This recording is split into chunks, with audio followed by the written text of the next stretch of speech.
Ladies and gentlemen, we have a small delay right now. We will start here shortly. Thank you.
Ladies and gentlemen, we will now begin the Lincoln University Army ROTC 2022 commissioning ceremony. Competent leaders of character are necessary for the Army to meet the challenges in the dangerous and complex security environment we face. It is critical that Army leaders be agile, multi-skilled, have strong moral, character, broad knowledge, and key intellect. They must display these attributes and leadership qualities bound by the concept of the warrior ethos. Leaders must be committed to lifelong learning to remain relevant and ready during a career of service to the nation. Army leaders must set the example as well as teach and mentor. The cadets before you today have demonstrated these qualities and have met the requirements to serve as officers in the United States Army. Will everyone please stand for the playing of the national anthem?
Thank you. You may be seated. To formalize our ties to the nation and to affirm subordination to its laws, members of the Army, soldiers, and Army civilians swear a solemn oath to support and defend the Constitution of the United States against all enemies, foreign and domestic. Soldiers simultaneously acknowledge the authority of the President as Commander-in-Chief and officers as his agents. The purpose of the oath is to affirm military subordination to civilian authority. Serving as a commissioned officer differs from other forms of Army leadership by the quality and extensiveness of expert knowledge required, and the measure of responsibility attached, and in the magnitude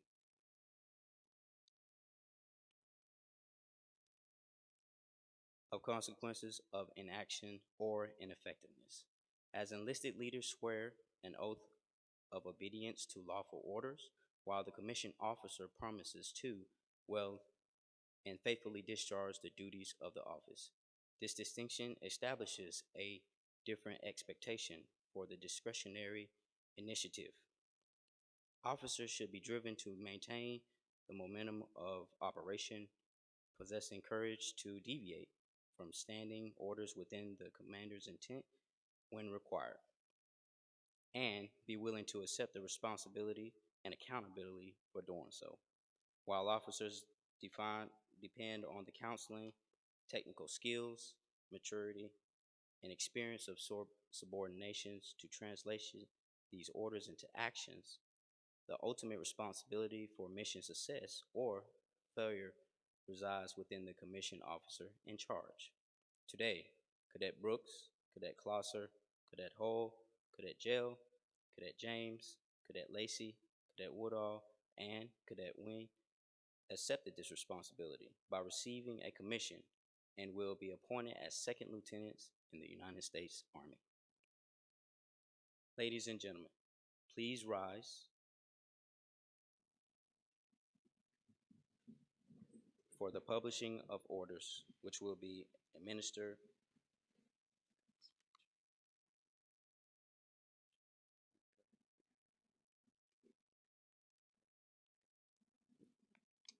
All right, you can go ahead and take your seats. Sorry about that. All right, hey, so good morning to everyone.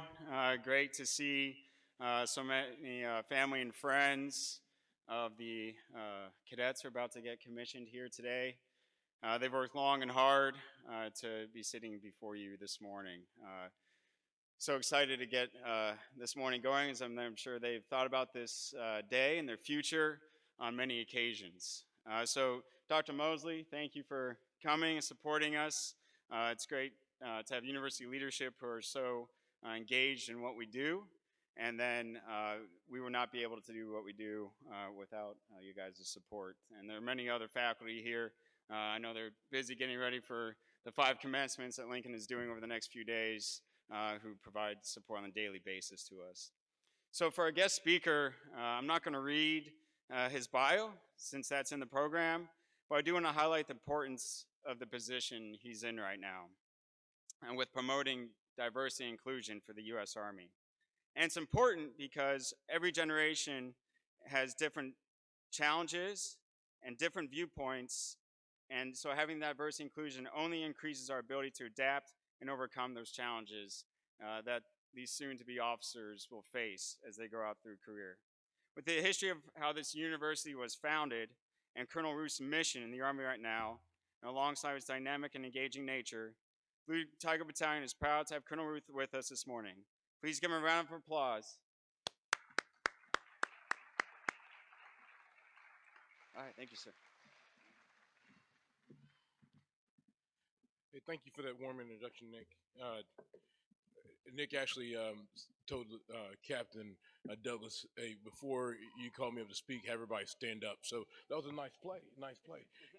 He wasn't even listening. He didn't hear what I said, so it was a kind of a joke, and he missed it. But at any rate, graduation week at any university is a very, very exciting time to where we to celebrate the accomplishment of our young people when they have those dreams and those aspirations, and they're really, really set to go out there in the world and do something special. So good morning, everyone, and thank you so much for being with us. And to our Lincoln University president, President Mosley, thank you for making it a priority to be with us this morning. Our university namesake, Abraham Lincoln, said that a country that honors its heroes will long endure. And your example in your presence today, it lets people realize what you deem is important. And your presence here today speaks volume to the community because it shows where you place your values. You know, the cliche, thank you for fitting us into your busy schedule, it just doesn't speak enough to the fact that you do have a very busy schedule on a graduation weekend, but yet you come to your ROTC program today to see these young people make this transition from college student to commissioned officer, because you know how important that role is and how important that obligation is in their serving the country. So again, thank you for being here today, and again, thank you to our president.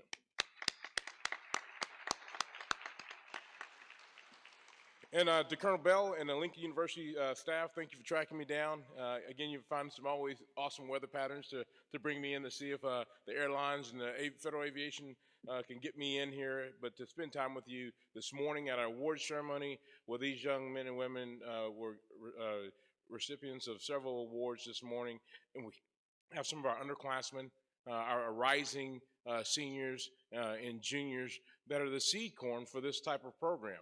And the awards that you guys got this morning, I hope that you go talk about those awards to the people that weren't here, because we didn't get the whole battalion here this morning, but you're going to be the ones that are left behind after these folks go off into the Army. And we need them to be encouraged and inspired to go get those awards that you were honored with this morning.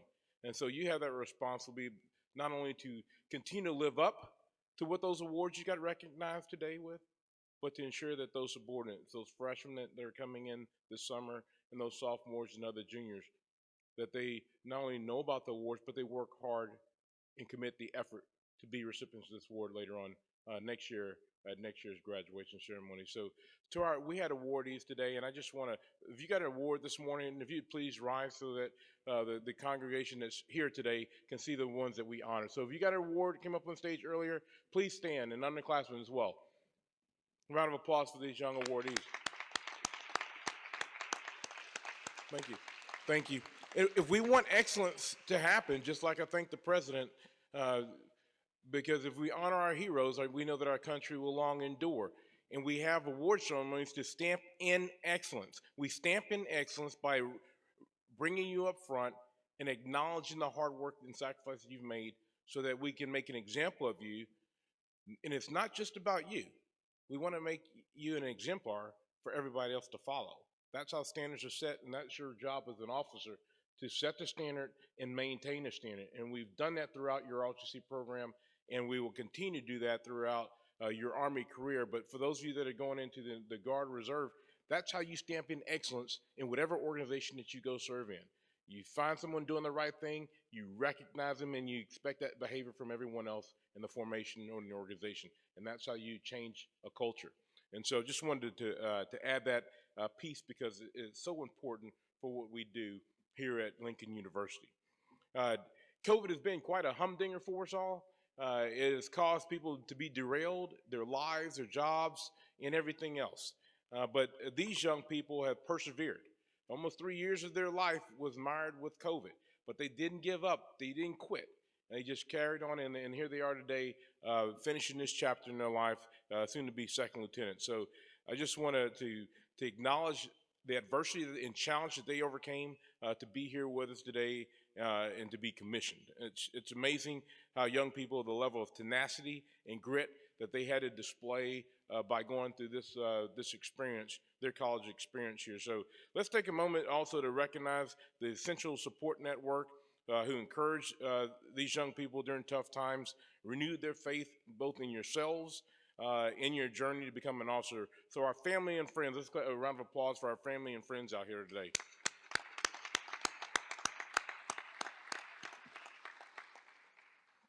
And we're just really excited that when the call came in, you swiped right and answered the call to serve. That is important, and we couldn't tell you how proud we are that you're going to join our team in the Army. You're just an incredible group of young men and women. And each class has its own kind of unique kind of attributes, and I just want to go over a couple of them, because it's just an extremely talented group of young people, and it's a testimony to the character of folks entering the Army today.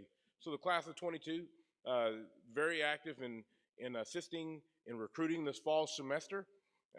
Several went to with the battalion recruiting operations officer, and the RU is, I know I saw him earlier, with our RU to the high schools to go recruit new people to come into this program to start this journey to become a leader.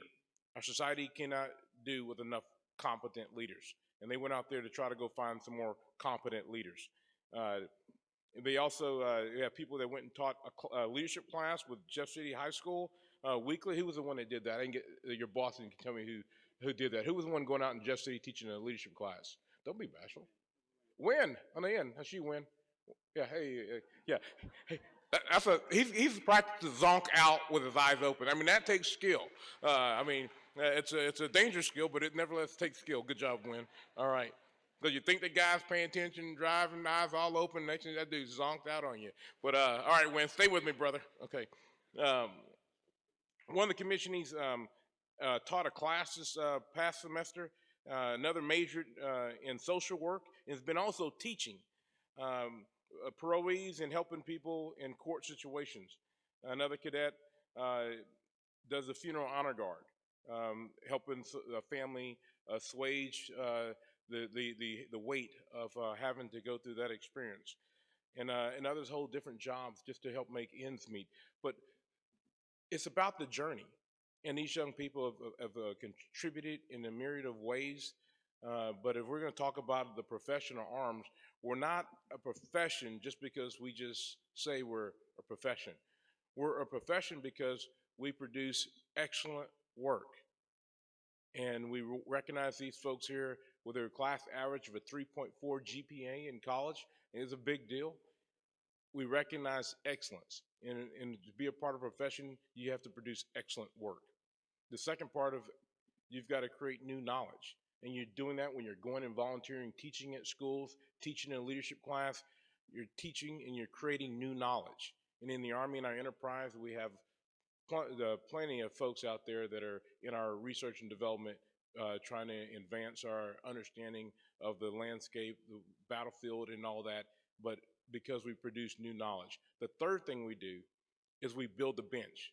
Because if we want the Army to be here, then we've got to go be active in going and bringing people onto our team and the right people on our team. And y'all were out there in the community going to high schools with a route and doing recruiting. So again, to be a profession, it's all about producing excellent work, producing new knowledge, and building the bench. And these young people understand what it means to be a part of a profession. So I thank you, and I'm really, really proud of you as you continue on your way. Understanding our past is also a key to our future. When I was a cadet, I had a distinct privilege of knowing and learning from and being inspired by giants from my university who taught me about being visionary, being open to new experiences, people who elevated my understanding of kindness, decency, and inclusiveness in order to build high-performing teams. Folks who taught me about steadfastness and put me on a trajectory of giving back to my beloved alma mater and taught me about being a difference maker in my community. And here at Lincoln University, your heart should be bursting with pride from your storied past, deeply rooted in our Army's history. I am most proud as a military leader that Lincoln University was founded under the Morrill Act of 1862, which allocated federal funds to educational institutions to focus on teaching practical agricultural science and military science and engineering. 156 years ago, in 1866, brave visionary men of the 62nd and 65th United States Colored Infantries led the way in creating this land-grant institution with a mere $6,500 to open the school, which essentially $250,000.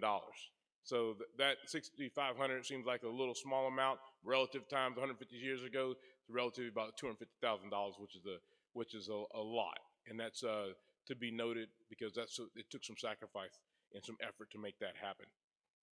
That's visionary. Those Army veterans are your history, and you are their legacy. And I know that you're on a trajectory to honor that legacy with each and everything that you do each and every day, and I thank you.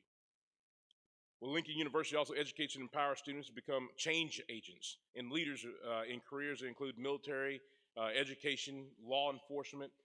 And our challenge to you as future Lincoln graduates is to find the very best of you, your knowledge, your skills, and your tremendous abilities.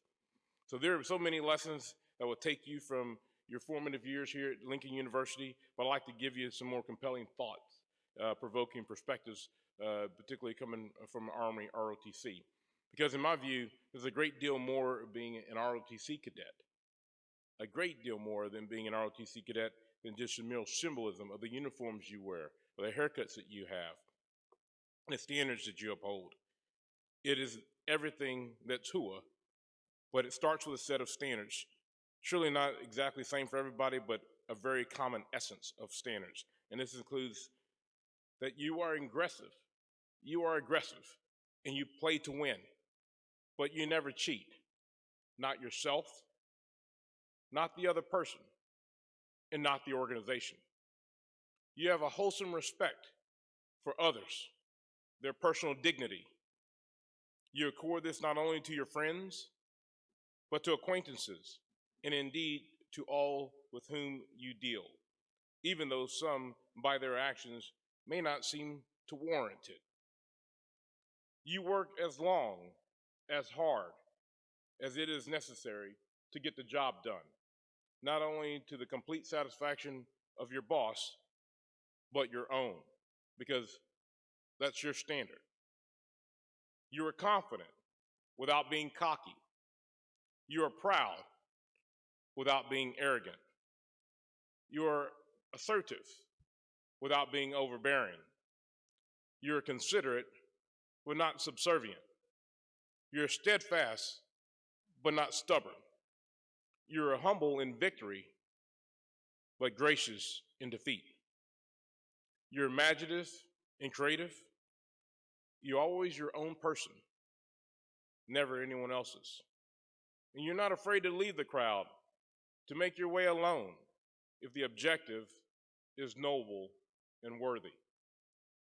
And if you stumble and fall, you don't look for someone else to blame.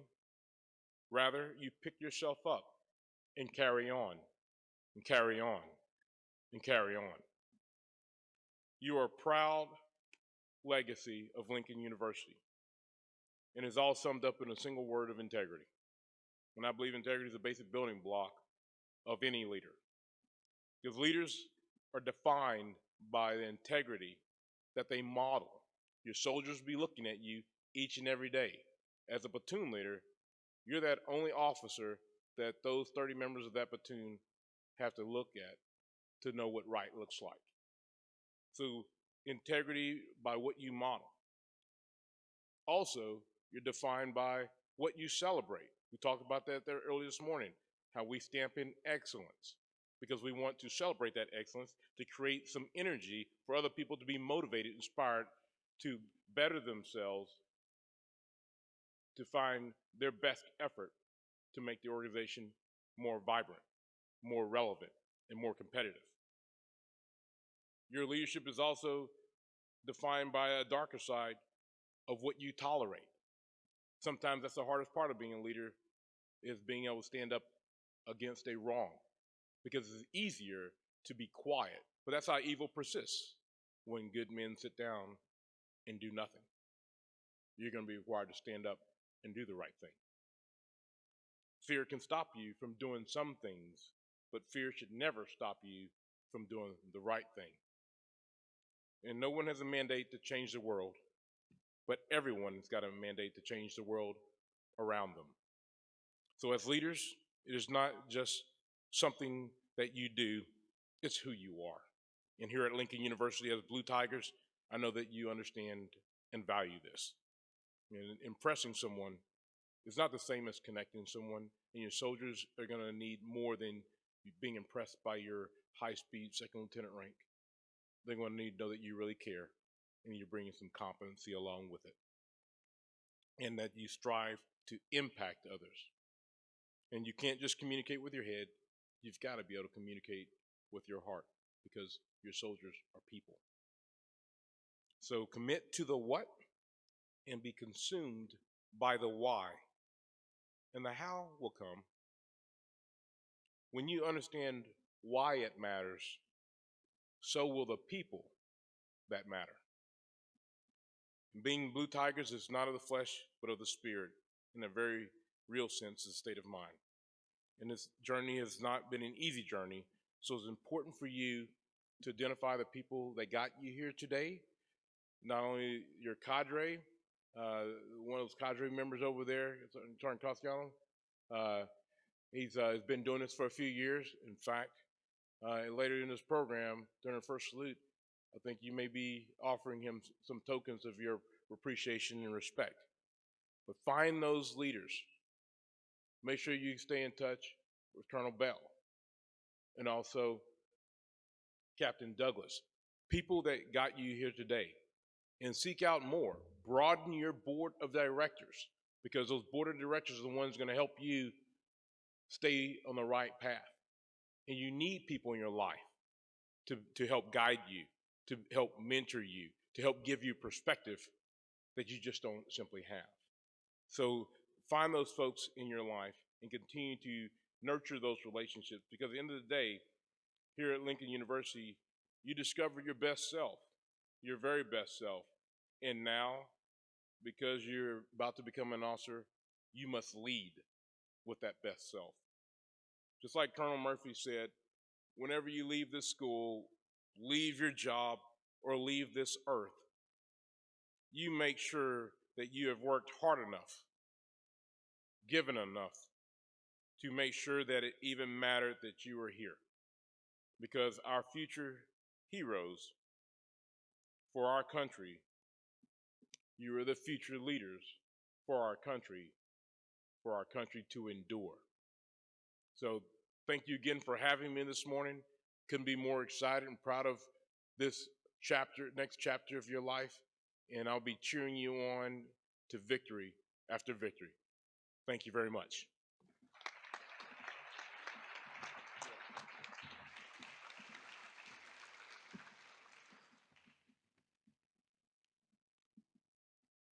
Please give another round of applause to our guest speaker, Colonel Root.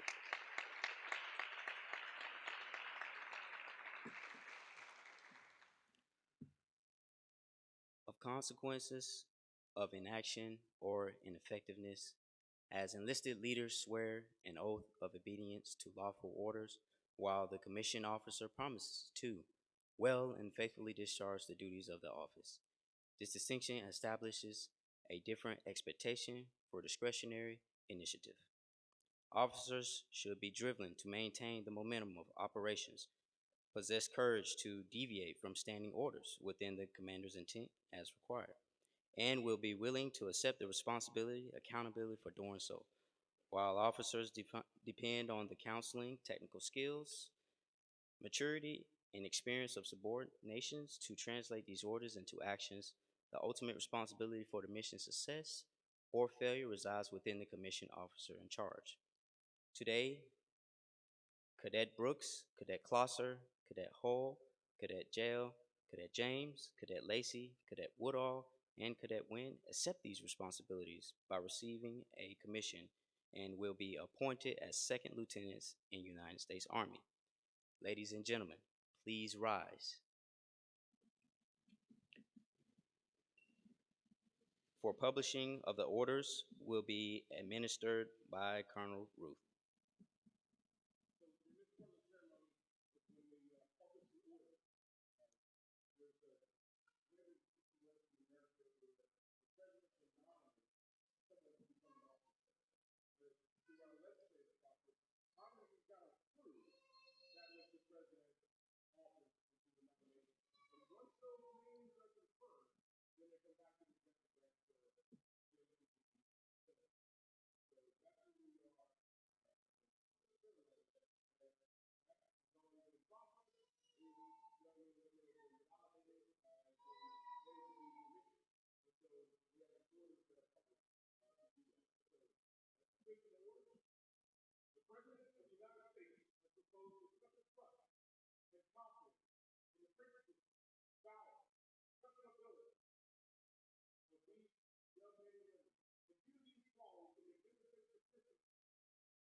Please be seated.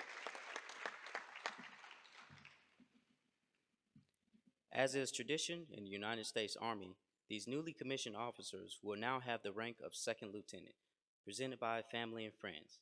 They will also receive their first salute, which comes from a non-commissioned officer, recognizing the acknowledgement of the new lieutenant into the officer corps, along with the respect and courtesy and that accompanies this new rank. This is tradition that the newly commissioned officer gives a silver dollar to the first NCO that salutes them, symbolizing acknowledgement of the NCO's key role in their development. Cadet Jonathan Brooks will now have the gold bar of second lieutenant placed on by his parents, Quentin and Jennifer Brooks.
Nice.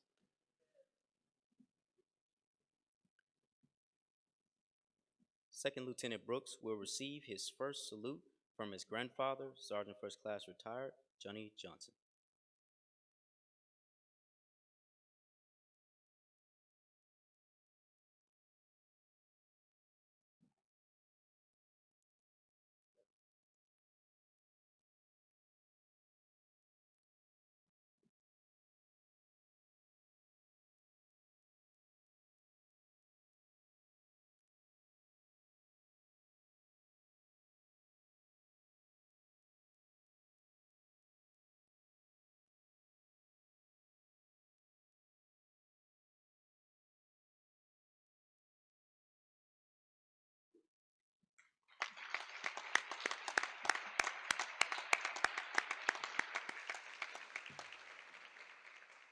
Cadet Cecil Closser will now have the gold bar of second lieutenant placed on by his parents, Tim and Kim Closser.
Second Lieutenant Closser will now receive his first salute from Sergeant First Class Joshua Crisostomo.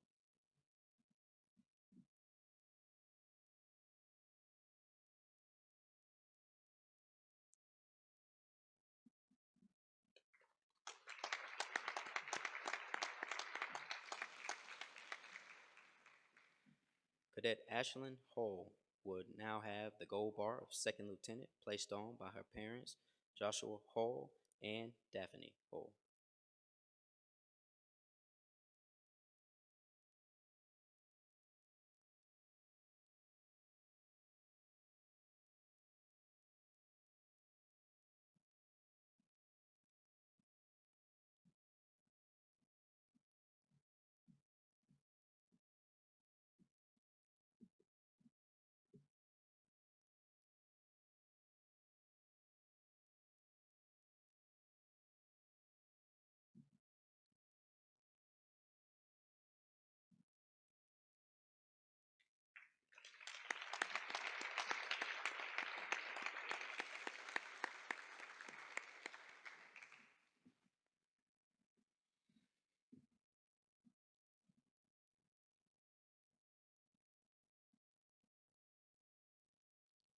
Second Lieutenant Hull will now receive her first salute from Sergeant First Class Joshua Chrysostomo.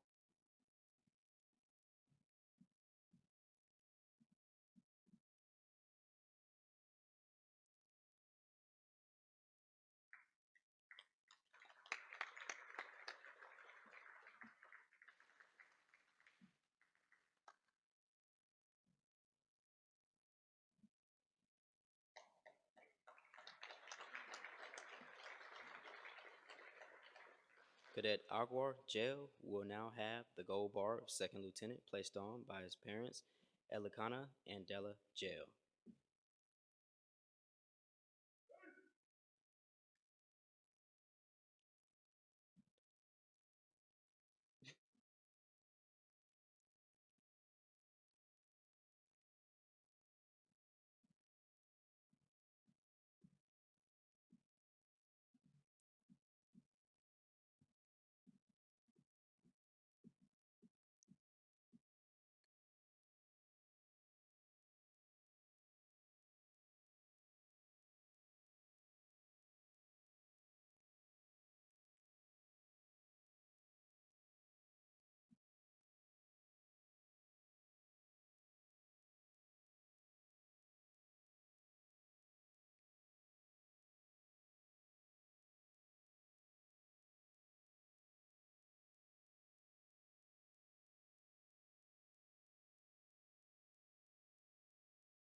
Second Lieutenant Jail will receive his first salute from Sergeant First Class Joshua Kane.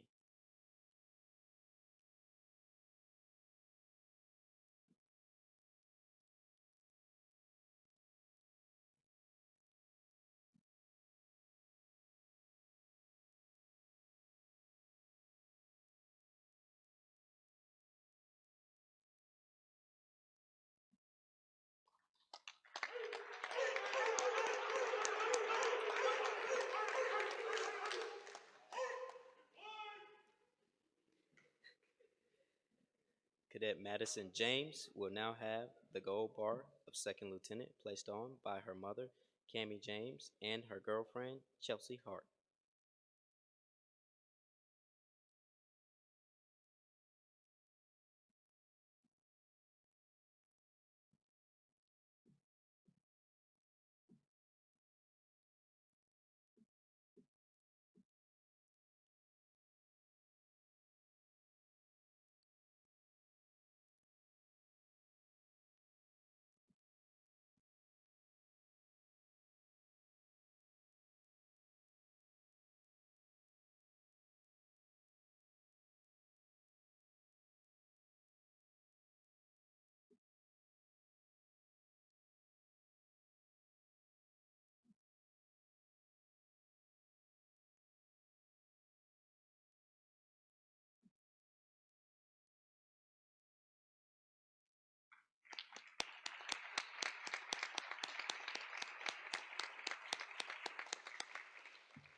Second Lieutenant James will now receive her first salute from Sergeant First Class Joshua Chrysostomo.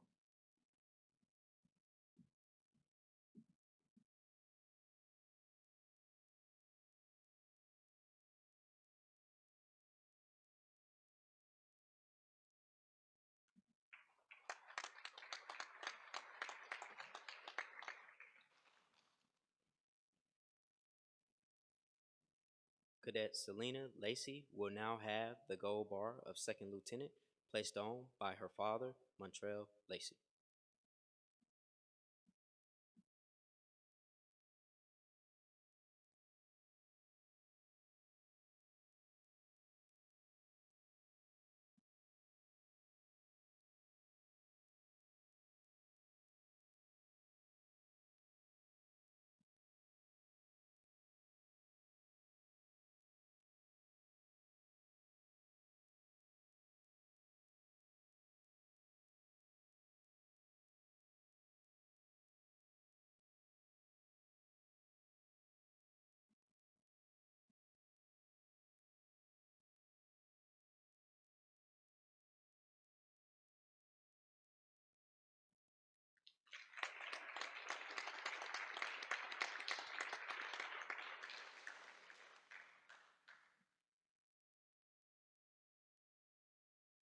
Second Lieutenant Lacey will receive her first salute from Sergeant First Class retired Royce Myers.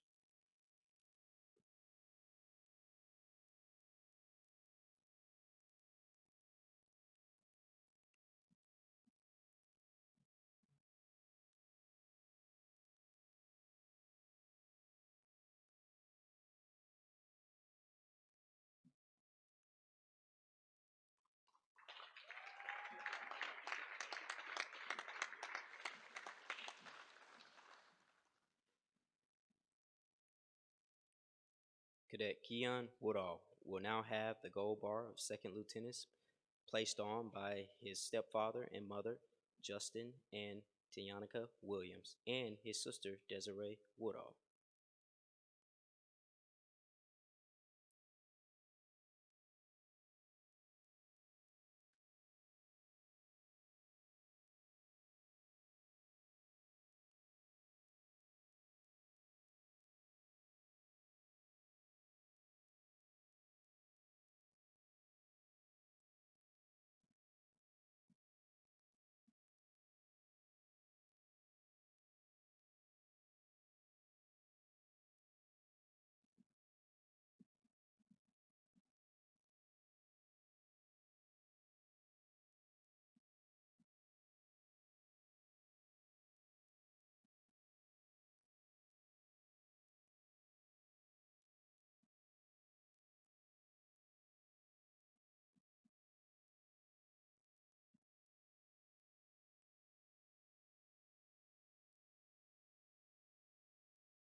Second Lieutenant Woodall will receive his first salute from Sergeant First Class Joshua Chrysostomo.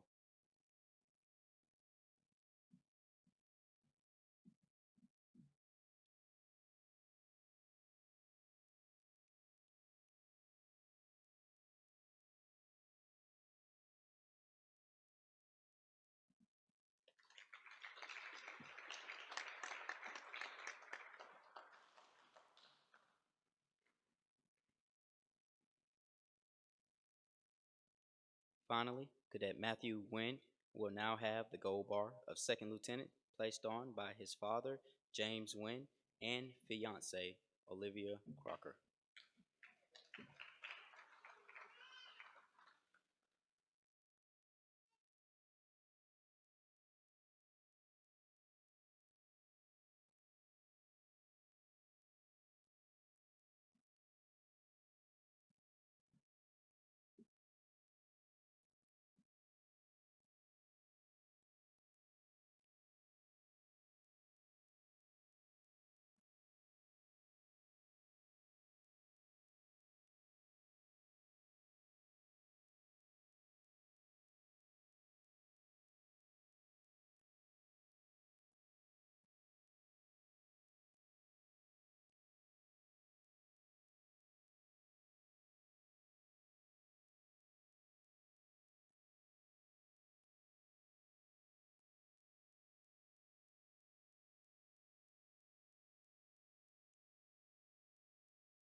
Second Lieutenant Wynn will receive his first salute from Staff Sergeant Christopher Garcia.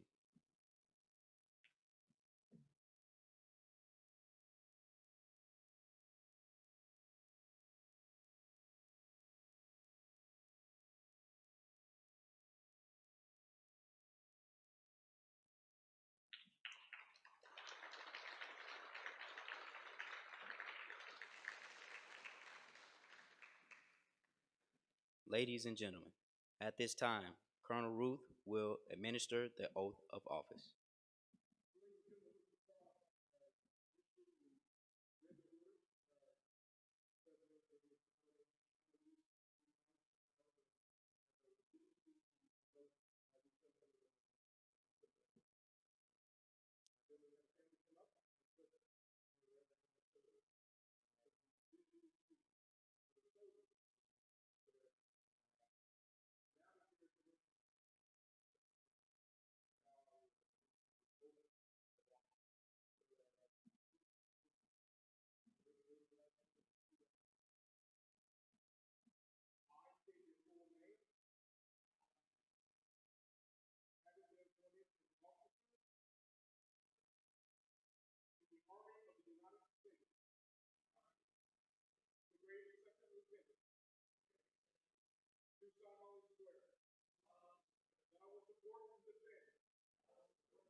Ladies and gentlemen, at this time, Dr. John B. Mosley, President of Lincoln University, assisted by Lieutenant Colonel Bell, will present the commissioning certificates to the newest second lieutenants to commission into the United States Army.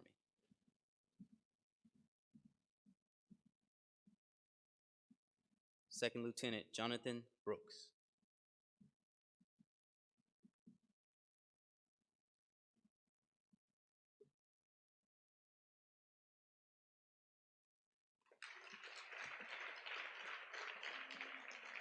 Second Lieutenant Cecil Closser.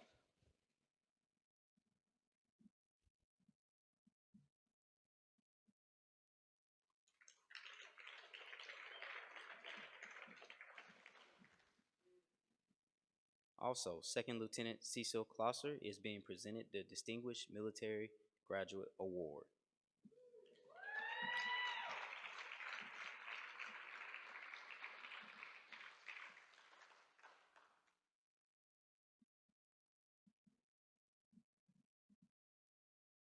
Second Lieutenant Ashlyn Hole.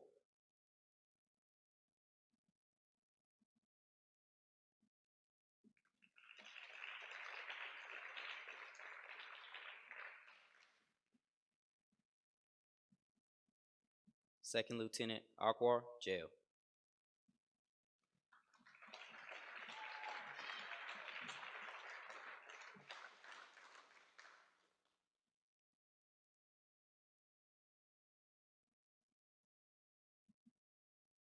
Second Lieutenant Madison James.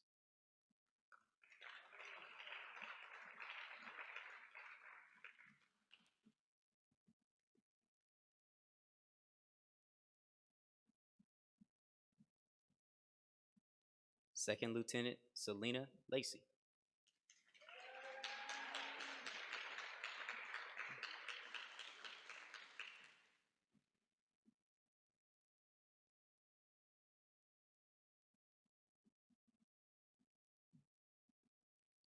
Second Lieutenant Keon Woodall.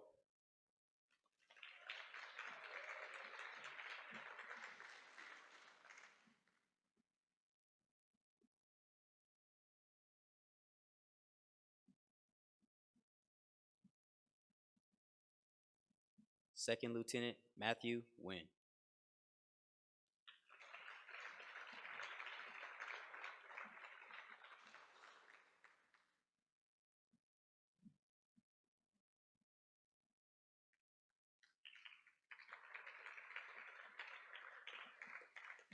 At this time, Lieutenant Colonel Bell will provide the closing remarks and present Colonel Ruth with a gift of appreciation for participating in today's ceremony.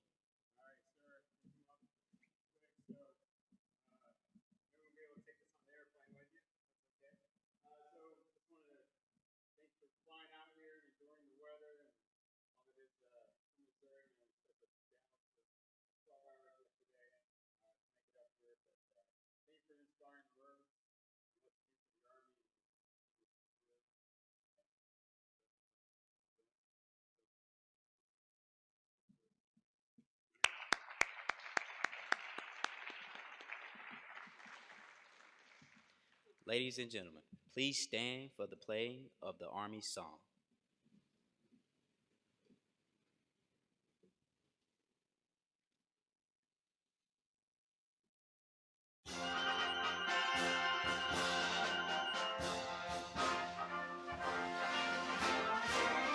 March along, sing a song with the army of the free. Count the brave, count the true, who have fought to victory. We're the army and proud of our name. We're the army and proudly proclaim. First to fight for the right and to build the nation's might, and the army goes rolling along. Round the hall we have done fighting till the battle's won, and the army goes rolling along. And it's high, high day, the army's on its way. Count off the cadence loud and strong. For wherever we go, you will always know that the army goes rolling along. Please be seated. Ladies and gentlemen, this concludes today's ceremony. Please join us at Soldiers Hall for the ceremonial cake cutting and reception. Thank you so much for attending.